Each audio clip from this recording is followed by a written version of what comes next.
Hello student, स्वागत है आपका एक और नए वीडियो में। आज हम समरी देख रहे हैं टी.एस. एलियट की फेमस पोएम द वेस्टलैंड के सेकेंड, थर्ड, फोर्थ और फिफ्थ पार्ट का एक्सप्लेनेशन और समरी देख रहे हैं। अगर आप फर्स्ट पार्ट का एक्सप्लेनेशन आपने अभी तक नहीं देखा है तो आप इस वीडियो के डिस्क्रिप्शन बॉक्स में जाकर लिंक को क्लिक कर सकते हैं और वहाँ पर आपको इम्पॉर्टेंट पॉइंट्स इस पोएम के और फर्स्ट पार्ट का एक्सप्लेनेशन मिल जाएगा। तो सेकंड पार्ट है वेस्टलैंड का अ गेम ऑफ चेस, और इस टाइटल को बोरो किया गया है मिडल्टन के प्ले विमेन बिवेयर विमेन से, जहाँ पर एक गेम ऑफ चेस होता है और एक लड़की का सिडक्शन हो रहा होता है। एक आदमी जो है उसका रेप करता है और इस बात की खबर उसकी सास को ना लग जाए, इसलिए उसकी जो सास होती है, मदर इन लॉ होती है उस गर्ल की, उसके साथ एक दूसरी औरत चेस खेलती है। तो उसी प्ले से विमेन बिवेयर विमेन से इस टाइटल को लिया गया है गेम ऑफ चेस। तो in this section the poet indicates the failure of sex relationship in the modern world. तो इस सेक्शन में पोएट जो है वो हमें बता रहे हैं कि आज कैसे सेक्स एकदम कैजुअल हो गया है। जो फिज़िकल रिलेशनशिप्स हैं लोगों की वो एकदम कैजुअल हो गई हैं, जबकि पहले जो सेक्स है वो बस एक रिप्रोडक्शन का ज़रिया था, लेकिन आज ये बस एक फ़िज़िकल काइंड ऑफ एंटरटेनमेंट बनकर रह गया है, फिर चाहे वो हाई सोसाइटी के लोग हों चाहे लो सोसाइटी के लोग हों। तो फर्स्ट सीन की शुरुआत होती है एक ड्राइंग रूम से, जहाँ पर एक फैशनेबल लेडी बैठी हुई है जिसका नाम होता है लेडी ऑफ सिचुएशंस, जिसे कहा गया है लेडी ऑफ सिचुएशंस, और वो इस तरह की चीज़ों में काफ़ी एक्सपर्ट होती है, सेक्स वगैरह में।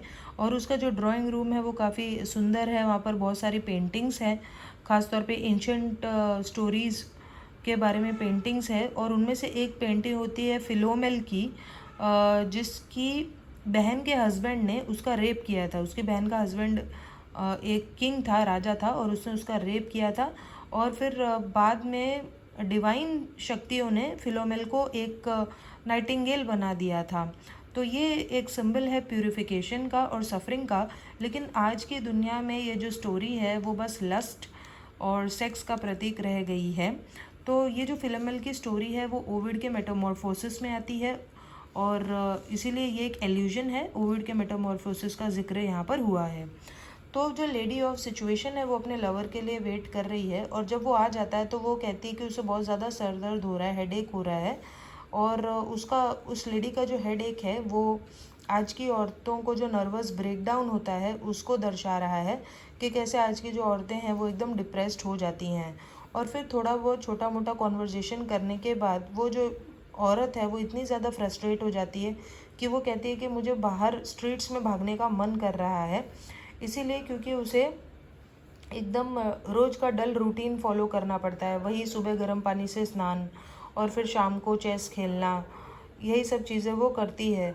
तो इससे हमें पता चलता है कि कैसे आज की जो दुनिया है उसमें एक रनिंग ऑफ रैट्स, यानी बस एक रेस है, रैट रेस है ये दुनिया, और बस लोग भाग रहे हैं जबकि हासिल किसी को कुछ नहीं होता।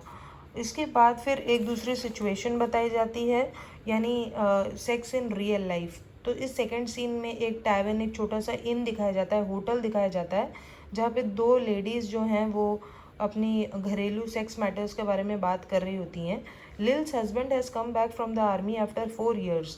तो एक लिल नाम की जो औरत है उसका हस्बैंड है वो आर्मी से 4 साल बाद घर लौटा है, और अब 4 साल बाद लौटने के बाद उसे एक एक्टिव सेक्स लाइफ चाहिए। तो जो लेडी ऑफ द रॉक्स है बेलाडोना, वो लिल को कहती है कि तुम, यानी उसकी जो फ्रेंड है लिल की, वो कहती है कि तुम्हें सुंदर दिखना होगा, नहीं तो तुम्हारा हस्बैंड तुम्हारे में इंटरेस्टेड नहीं होगा और वो किसी और को पकड़ लेगा, because there are many other girls who will give company to her husband. तो वो कहती है कि ऐसी बहुत सारी लड़कियां हैं जो तुम्हारे हस्बैंड को कंपनी देंगी, और इसी वजह से तुम उसको किसी भी तरीके से अट्रैक्ट करो। तो लिल कहती है कि उसकी जो शक्ल ऐसी बन गई है वो बदलने वाली नहीं, क्योंकि उसने बहुत सारी एबॉर्शन की गोलियां खाई हैं, और उन एबॉर्शन की गोलियों की वजह से, उन केमिकल्स की वजह से उसकी जो शक्ल है वो बिगड़ गई है। तो वो सब वो इसीलिए उसने खाई ताकि वो अपनी प्रेगनेंसी को किसी तरीके से मिटा सके, क्योंकि उसके ऑलरेडी 5 बच्चे थे। तो इससे पता चलता है कि उसका जो हस्बैंड था वो एकदम सेक्स मैनिएक था। लेकिन वो जो औरत है वो कहती है कि अगर तुमने शादी की है तो ये सब तो भुगतना ही पड़ेगा, तुम्हारे पास कोई चॉइस नहीं है, तुम्हें एल्बर्ट के साथ ही रहना होगा। तो इस पार्ट का जो कंक्लूजन है वो यही है कि marriage is meant for sex regulation and discipline, कि एक्चुअली जो लोगों की शादी होती है वो इसीलिए ताकि जो सेक्सुअल रिलेशंस है उन्हें डिसिप्लिन में लाया जा सके और किसी का भी दिमाग यहाँ वहाँ ना भटके। लेकिन आजकल के जो लोग हैं वो बहुत ही ज़्यादा इंडल्ज करने लगे हैं इन चीज़ों में, और इस वजह से जो मॉडर्न लाइफ है वो डेसोलेट, उसमें अकेलापन छा गया है। लोग अपने आप को अकेला महसूस करते हैं और सारी जो रिलेशनशिप्स हैं वो फेक हो गई हैं। एक्चुअल में किसी को भी किसी की परवाह नहीं है। इस पोएम का जो थर्ड सेक्शन है उसका नाम है द फायर सरमन, और ये जो टाइटल है फायर सरमन वो लॉर्ड बुद्धा के सरमन से उपदेश से लिया गया है। तो लॉर्ड बुद्धा ने कहा था कि कैसे ये जो दुनिया है इसमें जितनी भी बुरी चीज़ें हैं, जैसे कि एंगर, हेट्रेड, नफ़रत, इन्फैचुएशन, किसी के प्रति अट्रैक्शन, मौत, ओल्ड एज, डर, ये जो सारी बुरी चीज़ें हैं उससे दुनिया उस आग में जल रही है। तो हमें इस आग से बाहर आना होगा, ऐसे लॉर्ड बुद्धा ने कहा था। तो उस उपदेश से ही इस टाइटल को लिया गया है द फायर सरमन। तो उन्होंने एक और चीज़ बताई कि किस तरीके से लस्ट की वजह से सभी लोगों की जो ज़िंदगी है वो डिस्ट्रॉय हो जाती है। तो अब चलिए हम लोग समरी को देखते हैं। तो सबसे पहले यहाँ पे सेक्स ऑर्गीज दिखाई जाती हैं। ऑर्गीज का मतलब होता है जहाँ पे एक साथ बहुत सारे लोग फिजिकल रिलेशन बना रहे होते हैं। तो जो टिरेसियस है यानी कि प्रोटैगनिस्ट, वो इस सीन को डिस्क्राइब करता है, रिवर थेम्स के बारे में बताता है कि कैसे ये जो रिवर है ऑटम सीजन में वो सूख चुकी है, डेजर्टेड हो गई है और ये बहुत गंदी हो चुकी है। और यहाँ पर बस जो पार्टीज़ की गई हैं, लोगों ने जो पार्टीज़ की हैं, ख़ासतौर पे रिच बिजनेसमैन ने, उनकी वजह से ये जो रिवर का बैंक है वो गंदा हो गया है उन पार्टीज़ और पिकनिक्स की वजह से। तो the pollution of river stands for spiritual degeneration of the modern man and his civilization. तो ये जो रिवर बहुत ज़्यादा गंदी हो गई है वो बेसिकली एक सिंबल है स्पिरिचुअल डीजेनरेशन का, कि कैसे आज इंसान का दिमाग भी गंदा हो गया है और ज़रा भी उसके अंदर स्पिरिचुअलिटी नहीं बची है। As the protagonist stands on the river bank he hears the merry sounds of Londoners calling girls. तो जब वो उस रिवर बैंक पर खड़ा है, नदी के किनारे खड़ा है, तो वो सुनता है कि कैसे सारे लंडनर्स जो हैं वो लड़कियों को बुला रहे हैं। Mister Eugenides has come to London to enjoy sex relationship in the hotel. तो मिस्टर यूजिनिडीज़ जो कि एक बिजनेसमैन है वो भी इसीलिए लंदन में आया है ताकि वो अपना वीकेंड एंजॉय कर सके और एक सेक्सुअल रिलेशनशिप बना सके होटल में। उसके बाद फिर एक टाइपिस्ट लड़की के बारे में बताया जाता है जो कि ऑफिस में टाइप करने का काम करती है। वो शाम को अपने घर आती है, अपना डिनर करती है और फिर अपने लवर का वेट करने लगती है। वो डिनर करके आता है और फिर वो लोग दोनों एक दूसरे के साथ एंजॉय करते हैं। लेकिन जब वो सेक्सुअल एक्ट हो जाता है तो लड़की एकदम इनडिफरेंट लगती है, यानी उसके अंदर कोई इमोशंस ही नहीं होते, उसे किसी चीज़ के बारे में परवाह ही नहीं होती, लेकिन बस उसका जो सेक्सुअल अर्ज है वो फुलफ़िल हो गया होता है, इसीलिए उसे रिलीफ महसूस होती है। तो यहाँ पर यह बताया गया है कि कैसे आजकल के जो सेक्सुअल रिलेशंस है वो एकदम जानवरों की तरह हैं। तो यहाँ पर इस लड़की के बारे में बताते हुए विकार ऑफ वेकफील्ड से एक लाइन आती है, when lovely women stoops to folly. तो विकार ऑफ वेकफील्ड जो कि ओलिवर गोल्डस्मिथ की नॉवेल है उसका एल्यूजन है यहाँ पे। उसके बाद फिर बात होती है the three Thames daughters. Thames के किनारे 3 लड़कियों का जन्म हुआ था अलग अलग जगह पे, और वो तीनों गरीब परिवार से थी और किसी न किसी ने उन तीनों लड़कियों का रेप किया था, सेक्सुअली असॉल्ट किया था। तो उनकी स्टोरी से ये पता चलता है कि लंदन का ये जो शहर है वो कितना अनरियल है और सबके अंदर बस लस्ट है और किसी भी तरीके से उन लोगों को अपने सेक्सुअल डिज़ायर को, अर्ज को पूरा करना है। तो it is a waste land, और इसीलिए ये जो लंदन है या दुनिया है वो एक वेस्ट लैंड बन चुकी है।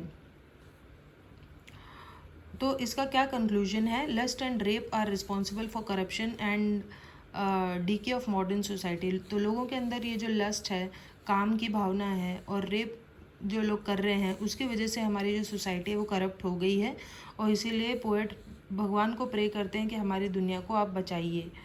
नेक्स्ट जो पार्ट है, fourth part, death by water, ये पोएम का सबसे छोटा पार्ट है और इसमें एलियट जो हैं वो बता रहे हैं कि पानी कैसे प्यूरिफिकेशन और रीबर्थ का सिंबल है। पानी के ज़रिए इंसान की जो बुराइयां हैं वो पूरी ख़त्म हो जाती हैं, क्योंकि पानी ही एक इंसान को डुबोकर मारता है इस सेक्शन में। तो यहाँ पर दो एल्यूजन्स भी आते हैं जहाँ पर शेक्सपियर के टेम्पेस्ट का जिक्र होता है और इजिप्शियन गॉड ऑफ फर्टिलिटी ओसाइरस का जिक्र होता है। तो अब देखिए समरी में क्या बताया है। The poet tells the story of Phlebas, a young and handsome sailor who was drowned after leading a business career. तो इस पार्ट में पोएट ने बताया है फ्लेबास नाम के एक सेलर के बारे में जो एक बहुत अच्छा बिजनेस चला रहा होता है, लेकिन वो पानी में डूबकर मर जाता है। और पानी में जब एक व्हर्लपूल आता है, उसमें यानी चक्रवात आता है, उसमें वो अलग अलग स्टेजेस से गुजरता है और फाइनली मर जाता है। और अब उस कोई चांस ही नहीं है कि उसे फिर से जन्म मिलेगा, रीबर्थ मिलेगी। इसीलिए क्योंकि वो सिर्फ अपने बिजनेस में ही लिप्त था पूरी ज़िंदगी, उसने स्पिरिचुअलिटी को ज़रा भी ध्यान नहीं दिया। तो ये जो सेलर है वो मॉडर्न मैन का प्रतीक है और मॉडर्न मैन भी ऐसा ही है जिसके अंदर कोई भी डिज़ायर नहीं है स्पिरिचुअल वैल्यूज़ को हासिल करने की। तो फ्लिबास द फोनिशियन, फोनिशिया एक जगह का नाम है तो वहाँ का था वो, who has died forgot the cry of seagulls and profit and loss account. तो अब क्योंकि वो मर गया है तो ना तो उसे कुछ भी सुनाई दे रहा है, सीगल एक चिड़िया होती है, ना तो उसकी आवाज़ सुनाई दे रही है, ना ही उसे अपने प्रॉफिट एंड लॉस अकाउंट के बारे में ध्यान आ रहा है, इसीलिए क्योंकि वो मर चुका है। He rose and fell among the waves and was swallowed by the whirlpool of death. तो वो बार बार उठा और गिरा और फाइनली उस चक्रवात ने उसे अपने अंदर निगल लिया। तो पोएट हमें वार्निंग दे रहे हैं कि जो मॉडर्न आदमी है उसकी भी यही दशा होगी जो सेलर की हुई, और इसीलिए मॉडर्न आदमी को ये ध्यान रखना चाहिए कि उसे इस पूरी बात से सबक लेना चाहिए और अपनी ज़िंदगी अच्छे कामों में लगानी चाहिए, क्योंकि अगर उसे डिलीवरेंस चाहिए डेथ से, यानी अगर मुक्ति चाहिए मौत से, तो वो तभी पॉसिबल है जब वो अच्छी मॉरल वैल्यूज सीखे और भगवान से प्यार करना सीखे। अब नेक्स्ट जो फाइनल पार्ट है इस पोइट्री का वो है what the thunder said. Thunder का मतलब होता है गरज, बिजली के कड़कने के बाद जो आवाज़ आती है उसे थंडर कहते हैं। और इस पार्ट में ही पोएम का पूरा मॉरल छुपा हुआ है। तो थंडर जो कहता है उससे ही सोसाइटी लिबरेट हो पाएगी, यानी सोसाइटी को अपनी प्रॉब्लम से छुटकारा मिलेगा। और थंडर ने जो कुछ भी कहा वो एग्जाम्पल्स के ज़रिए कहा। तो यहाँ पे दो एल्यूजन्स आते हैं जहाँ पे एक नाइट की जर्नी बताई जाती है। नाइट एक सोल्जर की तरह होता है जो चैपल पेरिलियस जाता है। तो चैपल पेरिलियस एक ऐसा चर्च होता है जो काफ़ी ऊंचाई पे होता है, वहाँ जाना बहुत ही मुश्किल होता है, लेकिन किसी भी तरीके से वो नाइट वहाँ पर पहुँचता है। और फिशर किंग जो कि एक बाइबल का कैरेक्टर है, उसकी वो जगह होती है, वहाँ पर नाइट पहुंचता है और उस जगह पर जो कर्स होता है यानी श्राप होता है उससे मुक्ति दिलाता है नाइट। और सेकंड जो एल्यूजन है यहाँ पर वो है biblical journey of Christ disciples to Emmaus. Emmaus नाम की जगह पर जब क्राइस्ट के डिसाइपल्स यानी क्राइस्ट के जो स्टूडेंट्स थे, जब वो एमाउस गए और कैसे उन्हें पता चला कि क्राइस्ट मरे नहीं हैं, वो तो फिर से मरकर ज़िंदा हो गए हैं, इसका एग्जाम्पल देकर भी पोइट्री के मैसेज को दिया गया है। तो चलिए अब हम लोग समरी को देखते हैं। Christ crucifixion and resurrection. तो बताया गया है कि कैसे क्राइस्ट को क्रूसीफाई किया गया, सूली पर चढ़ाया गया और फिर से उनका जन्म हुआ। तो बताया कि कैसे उन्हें अरेस्ट किया गया, फिर कैसे उन पर केस चला और फाइनली सूली पर चढ़ा दिया गया। लेकिन फिर भी वो अपनी टीचिंग्स के ज़रिए और उन्होंने जो धर्म बनाया उसके ज़रिए आज भी वो सबके मन में ज़िंदा हैं। The modern man has killed Christ through his indifference and neglect. तो पोएट कहते हैं कि मॉडर्न मैन ने यानी आज के आदमी ने क्राइस्ट को मार दिया है क्योंकि उसे कोई मतलब ही नहीं रह गया क्राइस्ट से, वो इंडिफरेंट है। और निगलेक्ट यानी वो अपनी स्पिरिचुअल ड्यूटी को निगलेक्ट करता है, उसे अपने धर्म की कोई चिंता ही नहीं। The poet refers to the journey of two of Christ disciples to Emmaus to confirm his rebirth. उसके बाद फिर पोएट बताते हैं कि कैसे क्राइस्ट के दो डिसाइपल्स एमाउस नाम की जगह जा रहे थे ये कंफर्म करने कि क्राइस्ट ने फिर से जन्म लिया है और तब उन्हें एक तीसरे इंसान ने ज्वाइन किया जिसने अपना चेहरा छुपाया हुआ था, जो कि एक्चुअली क्राइस्ट थे। और वो फिर फाइनली उनकी मदद करते हैं उनकी स्पिरिचुअल क्वेस्ट में। और उन लोगों को पता चल जाता है कि वाकई में जो क्राइस्ट हैं वो मरकर ज़िंदा हो गए हैं। लेकिन आज का जो आदमी है वो ऐसा कोई भी गोल नहीं रखता है अपने मन में, और कहीं पे भी वो भगवान के नज़दीक जाने की कोशिश नहीं करता। नेक्स्ट पॉइंट जो बताया गया है वो है आर्टिस्ट जर्नी, यानी आर्टिस्ट का मतलब होता है डिफ़िकल्ट, बहुत ही मुश्किल सफ़र।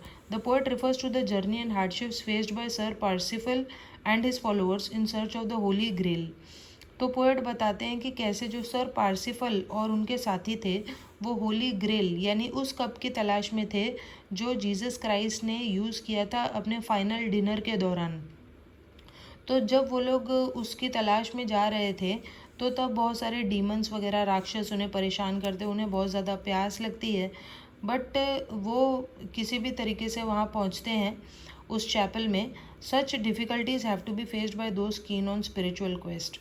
तो यहाँ पर यही बताया गया है कि इस तरह की मुश्किलें हर किसी को फेस करनी पड़ती हैं जो भी स्पिरिचुअलिटी आध्यात्मिकता के रास्ते पर चल पड़ा है, लेकिन फिर भी हमें आगे बढ़ते जाना है।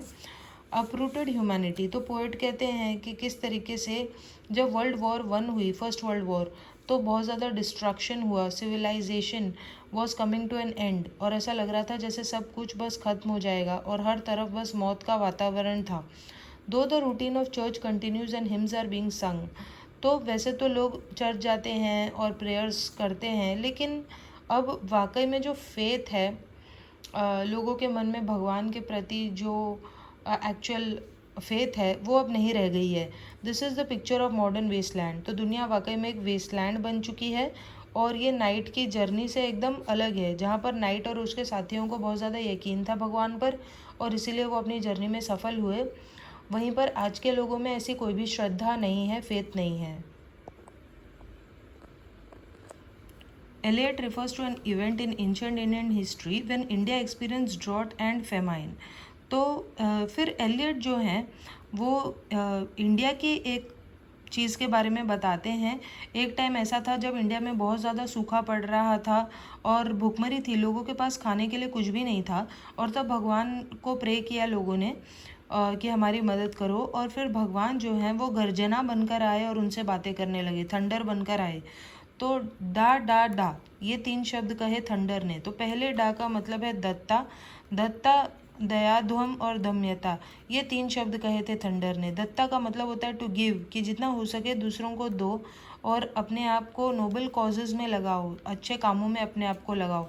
सेकंड दा का मतलब है दयाध्वम, यानी सिंपथाइज करना अपने फेलो मैन के साथ, यानी अपने साथ जो जो लोग भी हैं, अपने साथी, अपने नेबर्स, सोसाइटी में जो लोग रहते हैं उनके साथ सिंपथाइज करो, जब उनके साथ कुछ बुरा हो तो दया दिखाओ। और थर्ड दा का मतलब है दम्यता, यानी सेल्फ कंट्रोल, अपने डिज़ायर्स पे, अपनी इच्छाओं पर, अपने सेंसेस पर सेल्फ कंट्रोल रखो। दम्यता का मतलब होता है कंट्रोल। और ये जो तीनों वर्ड्स हैं वो उपनिषद से लिए गए हैं। तो पोएट कहते हैं कि जब ये 3 चीज़ों का ख्याल रखेगी दुनिया तब अपने आप शांति आ जाएगी, और इसीलिए लास्ट में वो 3 वर्ड शांति शांति शांति ऐसा कहते हैं। तो इस तरीके से कंक्लूजन यही है। पोएट कहते हैं कि हर किसी को पूरी दुनिया में चेंज करना या पूरी दुनिया को चेंज करना इम्पॉसिबल है, लेकिन हम अपने आप को ज़रूर चेंज कर सकते हैं। तो पोएट कहते हैं कि वो भी सबसे पहले अपने आप से शुरुआत करेंगे, और वो कहते हैं कि इंसान का जो मोक्ष है वो तभी पॉसिबल है जब हर इंसान अपने खुद का ख्याल रखेगा और खुद पहले प्यूरिफाई होगा। जब वो प्यूरिफाई हो जाएगा और हर कोई ऐसा सोचने लगेगा तब पूरी दुनिया भी प्यूरिफाई हो जाएगी। और इस तरीके से ये पेसिमिस्टिक पोएम यानी नेगेटिव पोएम एक पॉजिटिव नोट पर एंड होती है, एक आशापूर्ण तरीके से एंड होती है, और लास्ट में लाइन्स आती है शांति शांति शांति। तो जब ये सब हो जाएगा तब अपने आप दुनिया में शांति हो जाएगी, इस तरीके से पोएट कहते हैं।